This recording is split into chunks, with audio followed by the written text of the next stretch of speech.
வணக்க மக்களே, ரேஷன் அட்டைதாரர்களுக்கு 3 விதமான புதிய அறிவிப்புகள் வெளியாயிருக்கு. அதுல கேஒய்சி அப்டேட் பண்றது ஒண்ணு, அதுக்கப்புறம் ரேஷன் கார்டு ரத்தாக போகுது, இவர்களுக்கெல்லாம் பெயர் நீக்கமும் பண்ண போறாங்க. மூன்றாவதா கண் கருவிழி ரேகை பதிவு அப்படின்ற ஒரு 3 முக்கிய அறிவிப்புகள் வெளியாயிருக்கு. அவை என்னென்ன அப்படின்றது தான் இந்த வீடியோல நாம பார்க்க போறோம். ஸோ ஸ்கிப் பண்ணாம வீடியோ முழுமையா பாருங்க, அப்பதான் என்ன சொல்றோம் அப்படிங்கிறது தெளிவா புரியும். நம்ம சேனலை இப்பதான் ஃபர்ஸ்ட் டைம் பாக்குறீங்கன்னா மறக்காம லைக் பண்ணிடுங்க. ஆல்ரெடி பார்த்துட்டு இருக்க வியூவர்ஸா இருந்தீங்கன்னா கமெண்ட்ல ஹாய்ன்னு சொல்லிட்டு போங்க. அப்படி முடியலனா நீங்களும் லைக் பண்ணிடுங்க. இப்ப வாங்க வீடியோக்குள்ள போயிடலாம். கடந்த வாரம் ஜூலை 13ஆம் தேதி சிஎம் விஜய் அவர்கள் அனைவருக்குமே புதிய ரேஷன் அட்டைகளை வழங்கி ரேஷன் பொருட்களையும் வழங்கி தொடங்கி வச்சாரு. இந்த நிலையில அனைத்து மாவட்ட அமைச்சர்களுமே அடுத்த ஒரு வாரத்திற்குள்ள முழுமையா எல்லா ரேஷன் அட்டையும் கொடுத்து விட்டுறணும் அப்படின்றதையும் சொல்லியிருந்தாரு. இந்த நிலையில ரேஷன் அட்டைதாரர்களுக்கு சில முக்கியமான அறிவிப்புகள் வெளியாயிருக்கு. இதுல முதலாவதா ரேஷன் பொருட்களுக்கு புதிய ரசீது முறையை கொண்டு வந்திருக்காங்க.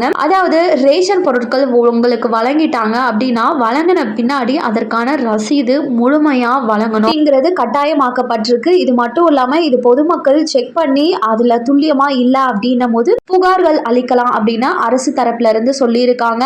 இதுக்கு முன்னாடி ரேஷன் கார்டுக்கு யாரு விண்ணப்பம் செஞ்சு நிராகரிக்கப்பட்டவர்கள் பெயர் நீக்கம், பெயர் சேர்த்தல், அட்ரஸ் சேஞ்ச் பண்றது அனைத்துமே நீங்க ஆன்லைன் மூலமா மிக சுலபமா பண்ற மாதிரி இப்போ டிஎன்பிடிஎஸ் அதிகாரப்பூர்வ இணையதளத்தை அப்டேட் பண்ணியிருக்காங்க. ஸோ இனிமே ஆன்லைன்ல எல்லாமே பண்ணிக்கோங்க. அண்ட் இரண்டாவதா கைரேகை விழாதவர்களுக்கு கண் கருவிழி மூலம் ஸ்கேன் செய்து பொருட்களை வழங்கும் புதிய நடைமுறையை இப்போ அமல்படுத்தி இருக்காங்க.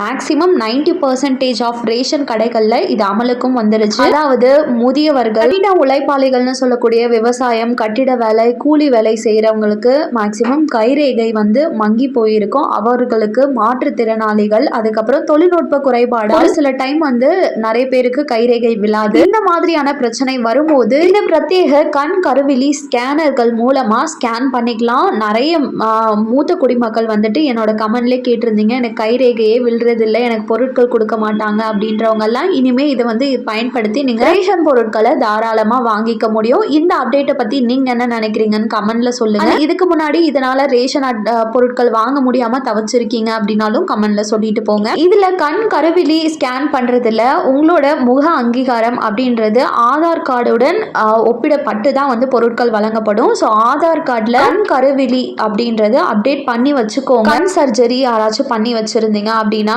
இ சேவை மையம் போயிட்டு ஆதார் இ சேவை மையத்தில் பண்ணிக்கோங்க. இல்லைனா உங்களால் ரேஷன் பொருட்கள் இதுலையும் வாங்க முடியாம போயிடும். அண்ட் மூன்றாவதா கூட்டுறவுத்துறை என்ன சொல்லியிருக்காங்கன்னா, ரேஷன் அட்டைதாரர்கள்ல இருக்கக்கூடிய அனைத்து உறுப்பினர்களும் அவங்களோட கேஒய்சி ஆன ஆதார் அட்டை மற்றும் கைவிரல் ரேகையை வைத்து அப்டேட் பண்ணிக்கோங்க. அப்படி இல்லை அப்படின்னா நீங்க இறந்தவர்கள் இல்லைனா வெளிநாட்டிற்கு சென்றவர்கள் இந்த மாதிரி நினைச்சு உங்களோட ரேஷன் அட்டையில இருந்து பெயர் நீக்கம் செய்யப்படும் ஆட்டோமேட்டிக்கலின்னு சொல்லியிருக்காங்க. இதனோடவே 6 மாத காலமா ரேஷன் அட்டை யாரெல்லாம் பொருட்கள் வாங்காம இருக்கீங்களோ அவங்களோட ரேஷன் அட்டையும் ரத்து செய்யப்படும் தற்காலிகமா அப்படின்றத சொல்லி இருக்காங்க. 3 மாத கால அவகாசம் கொடுப்பாங்க. இதுல கேஒய்சி அப்டேட் பண்ணல அப்படின்னா உங்களுக்கு ஆட்டோமேட்டிக்கா ரேஷன் கார்டே ரத்தாயிடும். அப்புறம் நீங்க மறுபடியும் புதுசா விண்ணப்பம் செய்யற மாதிரி தான் இருக்கும். ஸோ உஷாரா இருந்துக்கங்க மக்கள். இவை தான் இப்ப வெளியாகி இருக்கக்கூடிய முக்கிய அறிவிப்புகள். இந்த அறிவிப்புகள் பத்தி நீங்க என்ன நினைக்கிறீங்கன்னு கமெண்ட்ல சொல்லிட்டு போங்க. அரசாங்கம் சார்ந்த அனைத்து உண்மையான அப்டேட்களையும் உடனுக்குடனே தெரிஞ்சுக்க நம்ம சேனலை சப்ஸ்கிரைப் பண்ணிடுங்க. பயனுள்ளதா இருந்ததுன்னா மறக்காம ஒரு லைக் பட்டனையும் தட்டி விட்டுருங்க. நிறைய பேருக்கு ஷேரும் பண்ணுங்க.